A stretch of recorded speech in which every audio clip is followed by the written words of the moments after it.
Treatment మొదలుపెట్టాక 5 డేస్కి వెన్నుపూస దగ్గర ఉన్న బోన్స్ సెట్ చేశారు. చాలా హ్యాపీగా ఫీల్ అవుతున్నాం డాక్టర్ గారు ట్రీట్మెంట్ చేసినందుకు.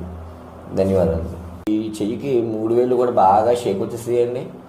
షేక్ వచ్చేది 5 డేస్ నుంచే తగ్గడం స్టార్ట్ అయింది. గుర్రం కూడా చాలా కిందకి డౌన్ అయిపోయి ఉండేది. ఇది కూడా ఇప్పుడు మామూలుగా నార్మల్గా సేమ్ పొజిషన్లోకి వచ్చింది. నమస్కారం అండి. రాజమండ్రి దగ్గరలో ఉన్న కడిమండి మాది. నా పేరు శ్రీనివాస్. మా మిస్సెస్కి స్పాండిలైటిస్తో చాలా ఇబ్బంది పడుతుంది. నేను ఫేస్బుక్లో శివ ఫిజియో కైరోప్రాక్టిక్ ట్రీట్మెంట్ గురించి విన్నాను. డాక్టర్ గారు చూసి ఈ కంప్లైంట్కి 15 రోజులు పడుతుందమ్మా, కంపల్సరీగా 15 రోజుల్లో మీకు క్యూర్ చేసి పంపిస్తానని చెప్పారండి.